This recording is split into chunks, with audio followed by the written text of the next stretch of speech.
काय सांगशील? रोहा नगर परिषदेमध्ये नगराध्यक्ष पदावर विराजमान झालेली आहे. महाराष्ट्रातली कमी वयाची एक नगराध्यक्ष म्हणून तुझा या ठिकाणी नामोल्लेख होईल. काय कसं बघतेस या विजयाकडे?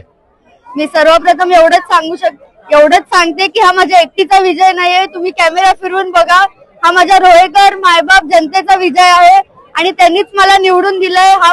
हा राष्ट्रवादी काँग्रेस पक्षाचा विजय आहे. नवीन पिढीचा, नव्या विचारांचा विजय आहे. नवीन पिढी जी मोठी स्वप्न बघू पाहते आणि ती स्वप्न मिळवण्यासाठी मेहनत करून ती स्वप्न मिळवते, त्या प्रत्येक तरुणाईचा विजय आहे असं मी समजते.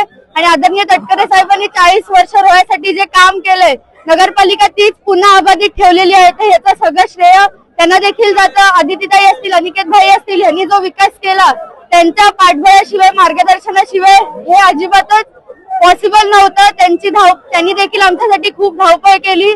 आणि मी एवढंच सांगेन की हा विजय हा मी माझे वडील समीर जनार्दन शेडगे यांना समर्पित करते.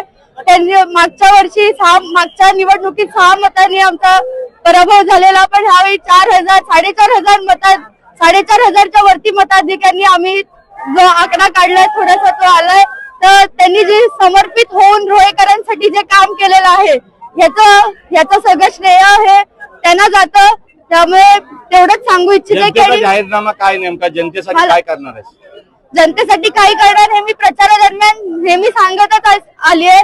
कुठलंही क्षेत्र नाही, आरोग्य असेल, शिक्षण असेल, खेळ असेल, क्रीडा असेल, ह्याच्यानंतर मूलभूत सुविधा आपण ज्या देत आलोय, हे प्रत्येक क्षेत्रात आपलं काम राहणार आहे. आणि मी प्रचारादरम्यान ज्या गोष्टी बोललीये त्या पूर्ण करायच्या मी माझ्या नगरसेवकांच्या सहकार्याने आणि माझ्या मायबाप जनतेच्या सहकार्याने आणि पाठिंब्याने मी ते नक्की पूर्ण करीन. आणि ते पूर्ण करायचा मी सर्वतोपरी प्रयत्न नक्की करीन, एवढंच मी सांगू इच्छिते. आणि ज्यांनी मला मतदान केलं नाहीये त्यांचा देखील विश्वास मला कसा मिळवता येईल अशा प्रकारचं काम मी करण्याचा नक्की प्रयत्न करीन, एवढंच सांगू इच्छिते. विरोधकांना पण माझं एवढंच आव्हान आहे, परीक्षा आपली स्पर्धा झाली, निवडणूक झाली, आपण एक गाव म्हणून इथे राहतो, आपलं गाव पण आपल्याला जपायचं आहे आणि आपल्या रोह्यात चांगलं वातावरण आहे, ते गाव पण कसं जपेल आणि हे वातावरण कसं राहील याच्या बाबत मी नक्की काम करीन आणि त्या परीने माझे प्रयत्न नक्कीच राहतील.